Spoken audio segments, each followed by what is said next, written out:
ಮಾವಿನಕಾಯಿ ಸೀಸನ್ ಅಂದಮೇಲೆ ವೆರೈಟಿ ಅಡುಗೆಗಳನ್ನು ಮಾಡ್ತೀವಿ.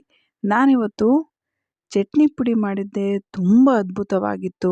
ಮಾವಿನಕಾಯಲ್ಲೂ ಕೊಬ್ಬರಿ ಹಾಕಿ ಚಟ್ನಿ ಪುಡಿ ಮಾಡ್ಬೋದಾ, ಇಷ್ಟು ರುಚಿಯಾಗಿರುತ್ತಾ ಅಂತ ಆಶ್ಚರ್ಯ ಆಯಿತು. ಸರಿ, ತುಂಬ ರುಚಿನೂ ಇತ್ತು. ನೀವು ಒಮ್ಮೆ ಮಾಡ್ಕೊಂಡು ನೋಡಿ. ಸುಲಭವಾಗಿ ಅತಿ ಬೇಗವಾಗಿ ಸಹ ಮಾಡ್ಬೋದು. ಇದು ರೊಟ್ಟಿಗೆ, ಚಪಾತಿಗೆ, ಅನ್ನಕ್ಕೆ ಸೂಪರ್ ಕಾಂಬಿನೇಷನ್ನು. ನಾನು ಸುಮಾರು 4-5 ಮಾವಿನಕಾಯಿಗಳನ್ನು ತೊಳೆದು ಅದು ಸಿಪ್ಪೆಯನ್ನು ತೆಗಿತಾ ಇದ್ದೀನಿ. ಆದರೆ ಇದರಲ್ಲಿ ಬೇರೆ ಬೇರೆ ಜಾಮ್ ಸಹ ಮಾಡಿದ್ದೆ, ಇನ್ನೊಂದು ಖಾರವಾಗಿ ಚಟ್ನಿ ಪುಡಿ ಸಹ ಮಾಡಿದ್ದೆ. ಈ ಥರ ಸಿಪ್ಪೆ ಎಲ್ಲ ತೊಳೆದು ಕ್ಲೀನ್ ಮಾಡಿ ಇಟ್ಕೊಂಡಿದ್ದೀನಿ. ಕೆಟ್ಟಿರೋದೇನಾದ್ರು ಇದೆಯಾ ಅಂತ ನೋಡಿ ಅದನ್ನು ಸಹ ಸಪ್ರೇಟ್ ಮಾಡಿ ಚೆನ್ನಾಗಿರೋದನ್ನ ರೆಡಿ ಮಾಡಿ ಇಟ್ಕೊಂಡಿದ್ದೀನಿ. ಸರಿ, ಇದನ್ನು ಇಷ್ಟನ್ನು ನಾನೇನು ಚಟ್ನಿ ಪುಡಿಗೆ ಹಾಕಿಲ್ಲ, 1-2 ಹಾಕಿದ್ದೀನಿ ಅಷ್ಟೇ. ಇದನ್ನು ಚೆನ್ನಾಗಿ ತುರಿದು ಒಂದು ಬಟ್ಲು ರೆಡಿ ಮಾಡಿ ಇಟ್ಕೊಂಡಿದ್ದೀನಿ. ನೆಕ್ಸ್ಟು ಇದಕ್ಕೆ ಏನೇನು ಬೇಕು ನೋಟ್ ಮಾಡ್ಕೊಳ್ಳಿ. ಮೊದಲನೇದಾಗಿ ಈ ಮಾವಿನ ತುರಿ 1 ಬಟ್ಲು, ಬೆಲ್ಲನೂ ಸಹ ಬೇಕು ಅರ್ಧ ಬಟ್ಲು ಒಣಮೆಣಸಿನ್ಕಾಯಿ, 3/4 ಬಟ್ಲು ಕೊಬ್ಬರಿ ತುರಿ.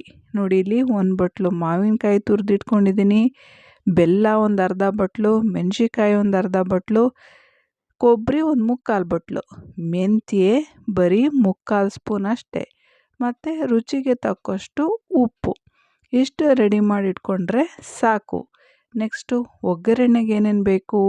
ಒಗ್ಗರಣೆಗೆ ಸಾಸಿವೆ, ಜೀರಿಗೆ ಬೇಡ, ಸಾಸಿವೆ, ಎಣ್ಣೆ, ಕರಿಬೇವಿನ ಸೊಪ್ಪು, ಅರಿಶಿನ ಮತ್ತು ಇಂಗು ಇಷ್ಟಿದ್ರೆ ಸಾಕು.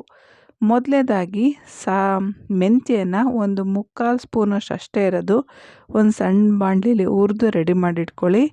ಮೆಣಸಿನ್ಕಾಯಿ ಸಮೇತ ಹುರಿದು ರೆಡಿ ಮಾಡ್ಕೊಳ್ಳಿ. ಇವೆರಡನ್ನು ಪೌಡ್ರ್ ಮಾಡಿ ಮಿಕ್ಸಿಲಿ ಹಾಕಿ, ಅದೇ ಮಿಕ್ಸಿಗೆ ತುರಿದಿರುವಂತಹ 3/4 ಬಟ್ಲಿರೋ ಕೊಬ್ಬರಿನೂ ಪೌಡ್ರ್ ಮಾಡ್ಕೊಂಡು ರೆಡಿ ಮಾಡ್ಕೊಳ್ಳಿ. ನೆಕ್ಸ್ಟು ಅದೇ ಮಿಕ್ಸಿ ಜಾರಿಗೆ ಮಾವಿನಕಾಯಿ ತುರಿ ಮತ್ತು ಬೆಲ್ಲ ಅರ್ಧ ಬಟ್ಲು ಇದನ್ನು ಸಹ ಹಾಕಿ, ಆಮೇಲೆ ಮೊದಲೇ ಪೌಡ್ರ್ ಮಾಡಿಟ್ಕೊಂಡಿರೋಂತಹ ಮೆಣಸಿನ್ಕಾಯಿ, ಬೆಲ್ಲ ಇದನ್ನು ಹಾಕಿ, ರುಚಿಗೆ ತಕ್ಕಷ್ಟು ಉಪ್ಪನ್ನು ಹಾಕಿ, ಎಲ್ಲವನ್ನು ಮಿಶ್ರಣ ಮಾಡಿ ಒಂದು ಬಾಣಲಿಗೆ ತೆಗೆದಿಟ್ಕೊಳ್ಳಿ. ಒಂದು ಸಣ್ಣ ಬಾಣಲಿಗೆ ಸಾಸಿವೆ,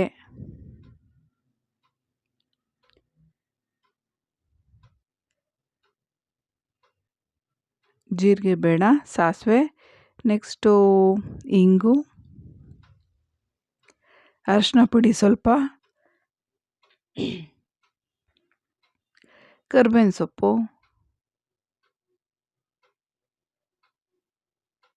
ಇಷ್ಟು ಹಾಕಿದ್ರೆ ಸಾಕು.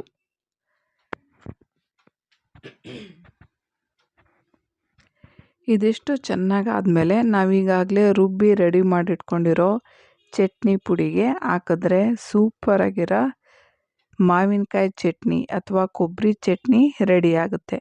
ಇದು ಒಂದು 3-4 ದಿನ ಇರುತ್ತೆ. ಫ್ರಿಜ್ಜಲ್ಲಿ 1 ವಾರ ಬೇಕಾದ್ರೂ ಇಟ್ಕೋಬೋದು. ತುಂಬ ಅದ್ಭುತವಾಗಿರುತ್ತೆ.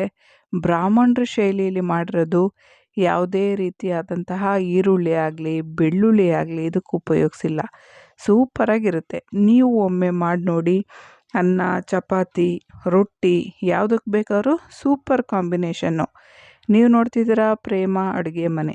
ಸಬ್ಸ್ಕ್ರೈಬ್ ಆಗಿಲ್ಲ ಅಂದರೆ ಸಬ್ಸ್ಕ್ರೈಬ್ ಮಾಡ್ಕೊಳ್ಳಿ, ಶೇರ್ ಮಾಡಿ, ಕಮೆಂಟ್ ಮಾಡಿ.